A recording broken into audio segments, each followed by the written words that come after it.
Hi, I'm Chris. Welcome to my channel. And what would I make? Well, let's find out. DIY number 1. First thing I'm going to do is head out into my garage to our wood scrap pile, and I'm going to grab me a 2x6 and a couple of 2x2 boards.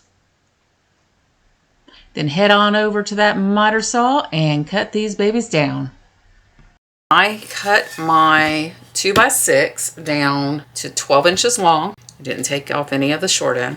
Then I took some 2x2s and I cut them down to 5.5 inches, and I sanded them down with my orbital sander. So my next step is I want to attach these 2x2s to the bottom, and I'm going to go in 1/2 inch. And once I mark where I am going to be putting this block down, I'm just going to use some Gorilla wood glue. I always like to smooth it out with my fingers. One of these days I'm going to get me a brush just for this application. But once I get that smoothed out, I'm just going to place that on the 2x6. And I double check to make sure that I've got it in the right spot.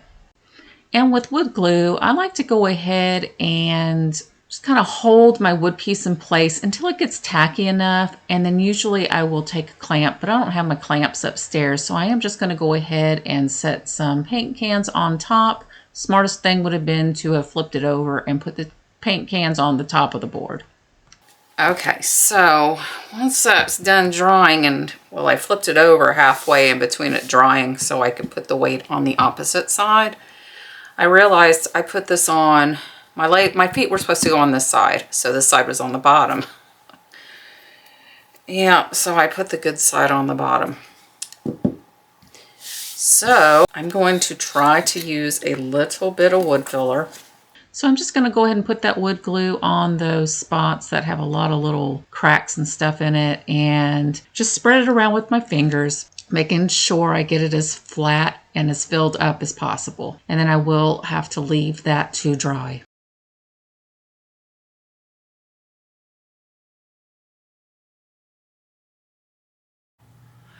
Okay, so once that's dried down, I just went ahead and sanded it with a 220 grit sandpaper.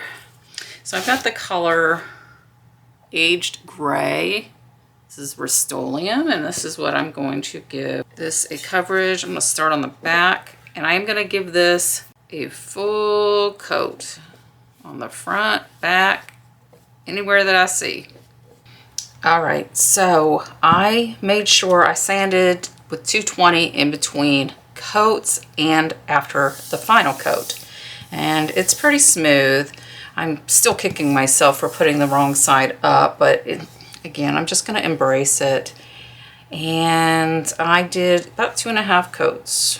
Now I'm gonna go ahead and I'm gonna go around the edges. I'm just gonna give it a very light distressing. It'll also help me kind of smooth out these edges a little bit. And you might not even, it's going to be so light, it may or may not even be able to be seen.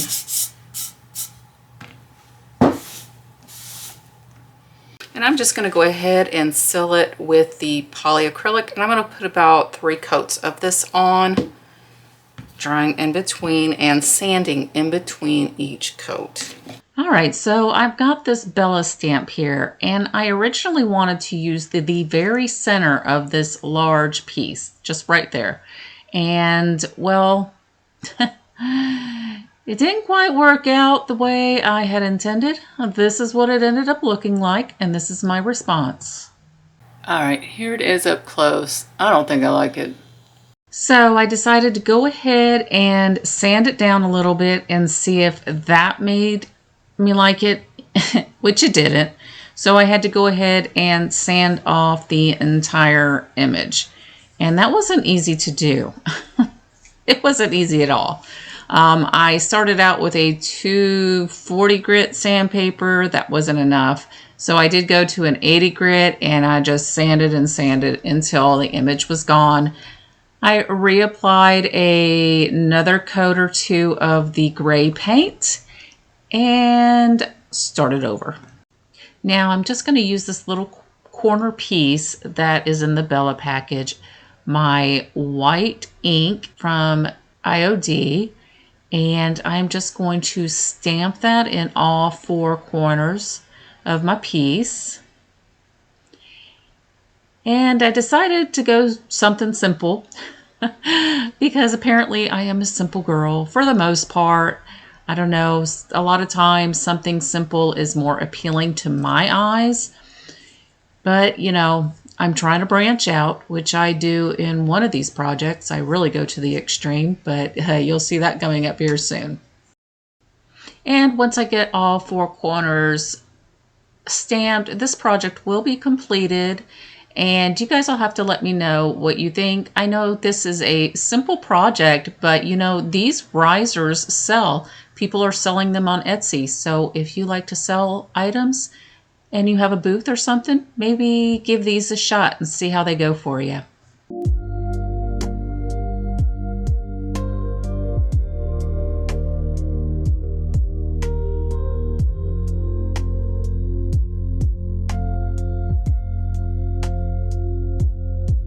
And this video is in participation of the What Would You Make collaboration that is hosted by Rustic and Lace DIY and Divine Designs. And this month's special guest host is OK at Home DIY. And I want to thank these ladies for having this playlist. I love to make things with wood, and I love to participate in this challenge. And if you guys are just coming in from the playlist, I'd like to welcome you to my channel and hope you will consider hitting that subscribe button and becoming part of my DIY family.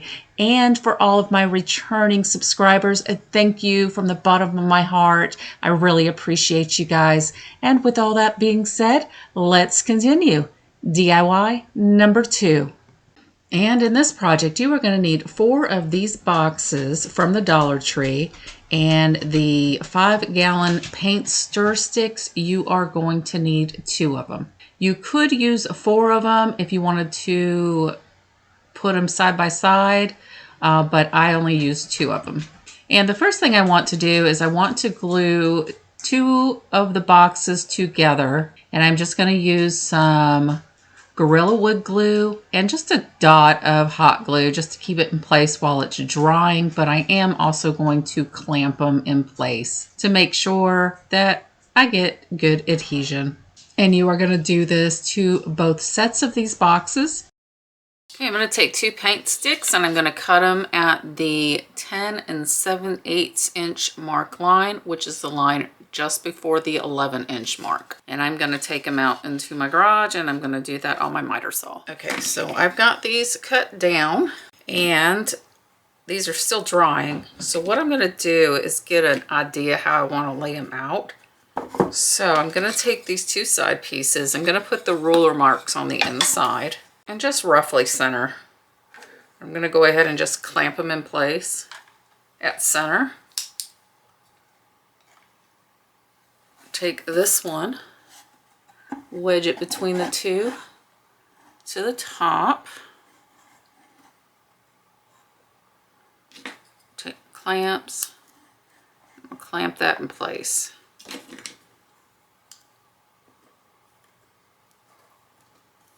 And that's going to give me an idea how it's going to sit. And I'm going to,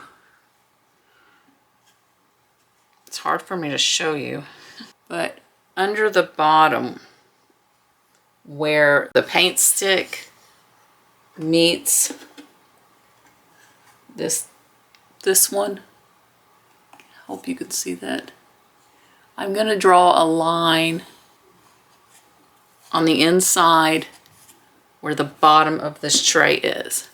So I'm just going to take that and draw me a line on both sides. So I'm going to go ahead and put another support there. And you can see where I have drawn the 2 lines. So I'm going to go ahead and grab me some. These are too long, of course, these little blocks. So I'm just going to draw me a line there.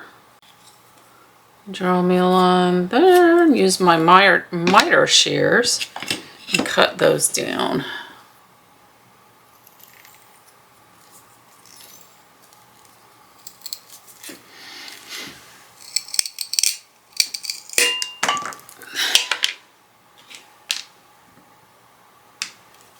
So I've got 2 pieces here. I'm going to go ahead and sand the ends where we cut.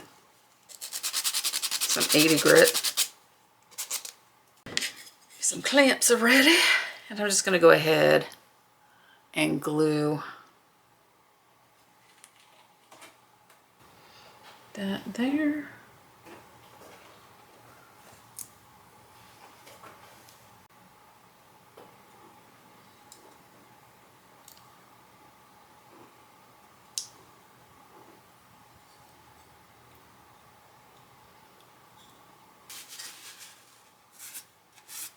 Okay, apparently I wasn't recording it. I thought I was. I flipped it over and I noticed when I would check along this edge right here, when I checked, I had some movement there. So I just ran my wood glue along that seam and then I'm just going to clamp these in place. Okay, so I've got just some of these little cups that I'm going to use as feet. And I am removing these tags.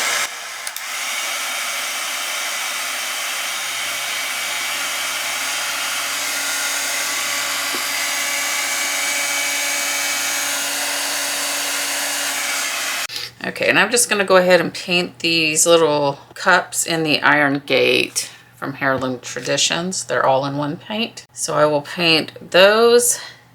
And I also want to go ahead and paint these, but I don't want to paint where I'm going to be gluing. So this will be the bottom. What I'm going to do is once again just kind of make sure that's sitting flat. And I'm just going to mark a line so I know to go below that, or not to go below that. And the same with this one. And of course you can paint this any color you want. This is just what I'm going with. And on these, like I said, I just want to make sure we don't go over on this inside, but we are going to want to paint the edges. And I don't want to go below on this side, but we are still going to paint the edges. All right, so I'm going to go ahead and put the feet on here. Once they're dry, I'm just going to put them in the corners. And I am probably going to find me some little felt pads some other time and just put on the bottoms of these. That's why I didn't paint them. And I'm just going to use my Gorilla Wood Glue to attach these cups to our tray. And I know my commentary is a little different in this video, and I'm mixing it up between real-time instruction or voiceover instructions. And I'm doing that because I'm hoping you guys will not only let me know which of these projects in today's video is your favorite, but which commentary do you prefer? Do you prefer real time or do you prefer voiceover? Let me know, because I really am wanting to make these videos for you guys. But a lot of times I can't do real time, and you're going to hear why in just a second. I'm just going to put some weight in there. Let my dogs out.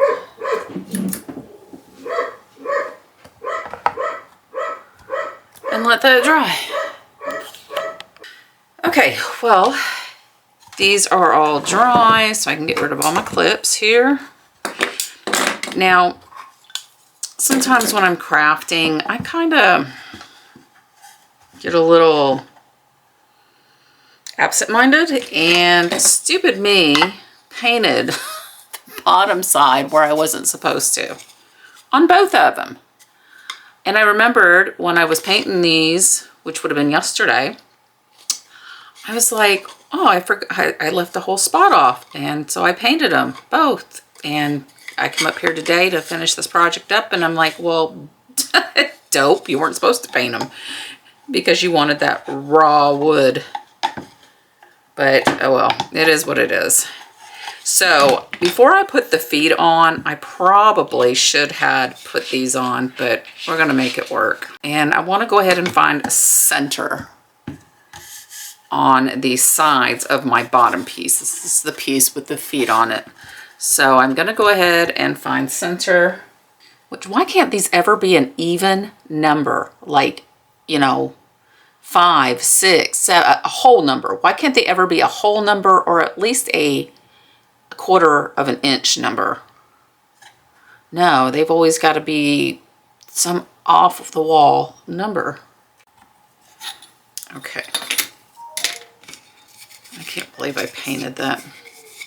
I'm going to go over the spot where I painted with some sandpaper just to kind of scuff it up a little bit.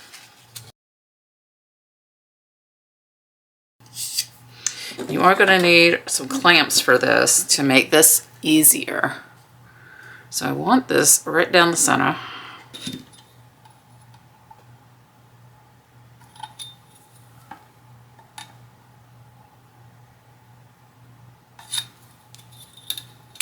I am going to put some wood glue on there.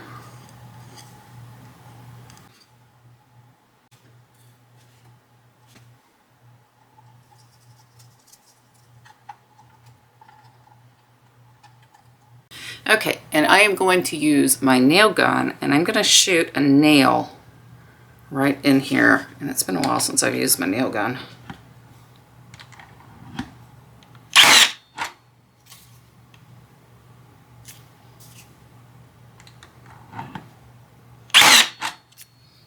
Okay, and I'm going to do that to both sides.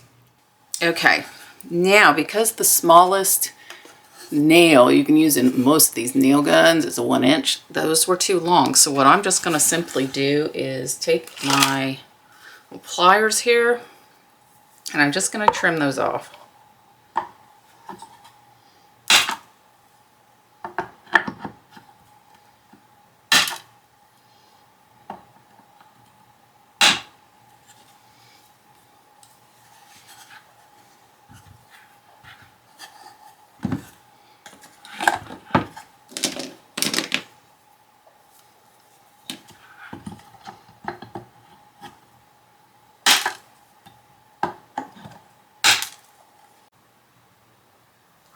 Okay, so I could not get those completely smooth. So you have two options. Well, you have a few options actually. You can just put a little dab of some super glue on top of those. You can, in my case, I've got some of these little wood squares that match this color pretty well. So what I'm gonna do is I am just gonna try to get those to just sit there, and I'm just gonna use some wood glue.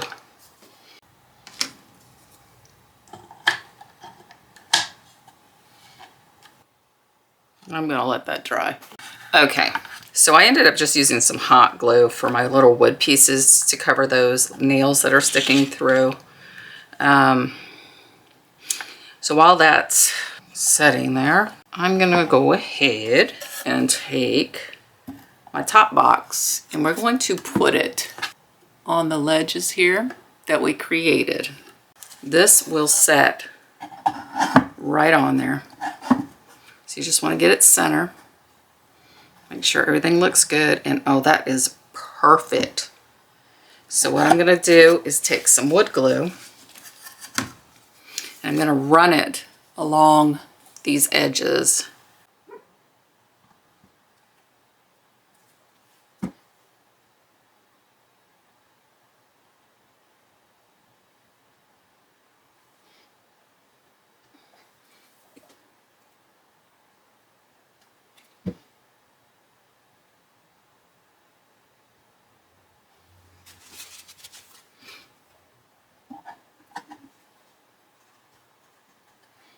All right, you're definitely going to want to clamp those and then let that dry. And I'm going to go ahead and use some dishwasher safe Mod Podge, and I'm going to put that inside these little cubbies. That way it is waterproof. And I will put probably 2 coats, and it does say it'll allow to dry an hour to 2 hours in between coats. So we'll have to wait for that, but you can probably just go ahead and use a polyacrylic sealer as well. It's up to you what you want to use. It's just what I am going to use. All right, and after I do that, this project will be complete. And I will say one thing about real-time instructions is it definitely will make the video longer. So I know me watching a video, I don't want it to drag on for too terribly long. I just like to get the major high points of how to do the project, and just, you know, that's me though. Again, you guys, let me know what you think in the comments down below. And here's the finale of this project.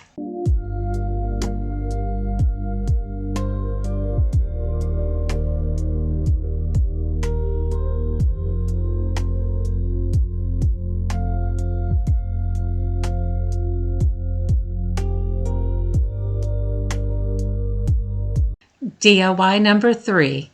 Okay, so I'm going to start with this board, and it measures 17 3/4 by 12 inches. And I am going to start by first putting, I want to use these 2 molds right here. Right here. And this is out of the Dainty Flourishes mold from IOD. My clay is a little cool, so I have to warm it up. And I am using DOS air dry clay. And again, I'm just warming it up in my hands, kind of rolling it out into a little bit of a tube, and then just push it down into that mold. And I will push out as much of that clay as I can with my fingers. And once I get the gist of it kind of pushed away, I am going to take my little chopper tool, and I am going to use it as a scraper. And I am just going to skim across the top with it, removing the rest of the excess clay. And once I've got both pieces done, I'm just going to flip it over and hope gravity will help assist on getting these molds out, because I did forget to put the cornstarch in the molds before I put the clay in there, and that made it a lot more difficult. So don't forget that step. Definitely cornstarch into the molds. And once I get it out, I decided there's that little piece on the side that I didn't want. So I'm just going to go ahead and trim that off, and then with my fingers just kind of smooth out the clay where I cut it. Then I'm just going to go ahead with some Titebond Quick and Thick, and I am going to put those molds on the top corners of my wood piece. And once I've got my castings put on, I am going to take some of this crackle medium from Folk Art, and I am just going to spread that all over the top of my board, because I am going for a very rustic, chippy look for this project. And then once I get that over that, I am going to use my heat gun and dry it down. And once that's dry, I'm going to take the color Ameraucana. This is a DIY cottage color. And I am going to be using a chippy brush. And I'm going to start by painting the castings with that color first, since I did not put any crackle medium on those. And once I've got those castings covered, I am going to try to just do one swoop across with that color across the board. And I do the best I can. And like I said, I want this to look rustic and chippy, so it doesn't have to be perfect. Thank goodness. Because it most definitely isn't perfect, but it does look so pretty in the end.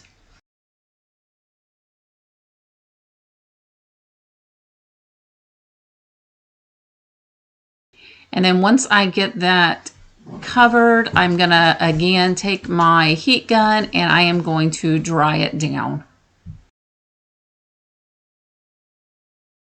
And once that is all dry, will you look how pretty this looks? I am loving it. But I have got the Latice Rose paint inlay, and I am going to try to put this down for my very first paint inlay. Now, as you can see, the paper is a little bit smaller than the sign or wood piece. It's not going to be a sign, but it is going to be a wall hanger. So this packet comes with 2 sheets of each flower piece. And so what I'm going to do is take the second piece that I have, and I'm just going to line it up along the edges. And when I get it lined up, I'm just going to go and crease it along the edge of the board. And this just helps show me where to cut, and then that's what I'm going to do. I'm just going to cut it out.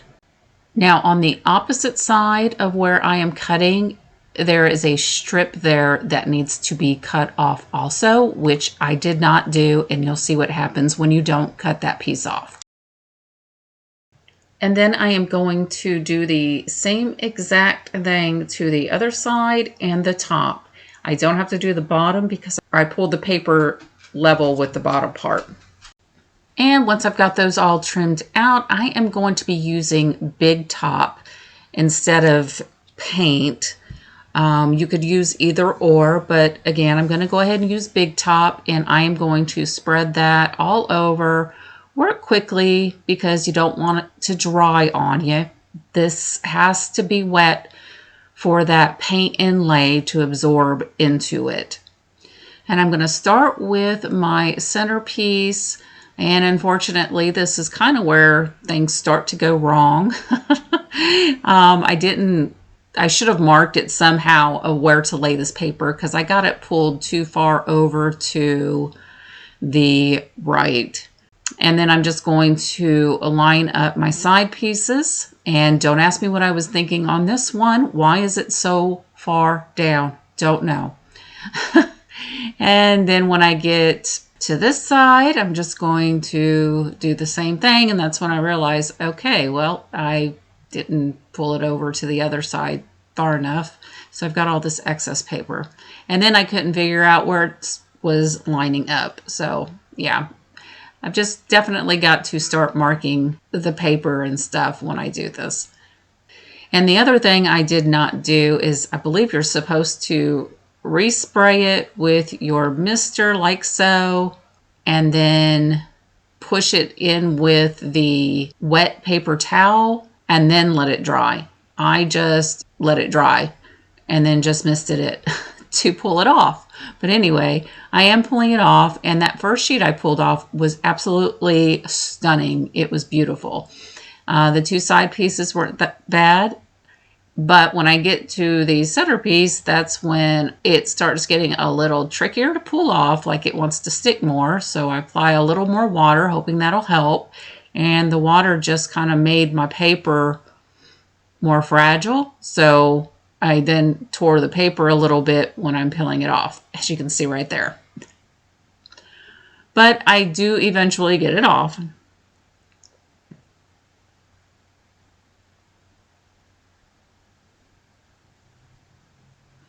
And voila, very rustic, very chippy, but you see the sides there where the seams are, and the papers did not meet up. And that's because I didn't cut the edges down to remove the blank space. So what I'm going to do to try to fix that, because it's going to drive me a little insane, is I'm just going to use a 80 grit sandpaper and just kind of sand it a little bit, getting those edges to, or not edges, getting those lines to be less visible. Because yeah, that would have drove me absolutely crazy, being able to see that. They were just a little too harsh, but sanding it down did help. And then I'm just going to go over the entire top again with a coat of the Big Top. And then that's when I realize, oh wait, this stuff bleeds. I completely forgot that it's paint, so when you go over it with something wet, it can bleed. So I grabbed my spray paint, clear spray paint, and sprayed over top of that. I then let that dry and then went over it with a coat of the Big Top. And this is what it looks like. It's not perfect. I am making this for my guest room. It's going to be a coat rack / key rack. But I'm going to flip it over before I do anything else. And I'm just going to go ahead and put some sawtooth hangers on the back. And I just go an inch from the outside and an inch down. And then that's where I screw them in at. All right, look at these. I found these at the Dollar Tree, I want to say last year sometime, and I've been dying to use them. So I am going to just figure out where to place them. These are going to be my little hooks for coat rack. And I am going to go ahead, and I think that looks perfect. And I'm going to go ahead and double check my measurements, make sure my spacing is good. And then I'm just going to screw those in place. And then I've got these gold hooks, and I just spray painted them white. Unfortunately, they are still a little tacky while I'm working with them, but I needed to get this project done, so here we go. And I am just going to find my placement to put those, and they're just going to be serving as a place where people staying in my guest room can hang their keys. But I'm going to measure that out and then just screw those in. To screw those in, I do go ahead and grab me a drill bit and I make a pilot hole, and then that way it just makes it so much easier to screw those little C hooks into. And then this project will be complete. All I've got left is to hang it on the wall. And guys, let me know again in the comments which of these 3 projects was your favorite, and do you like the real time or the voice over commentary? And I hope to see you this Wednesday. Alrighty, bye-bye.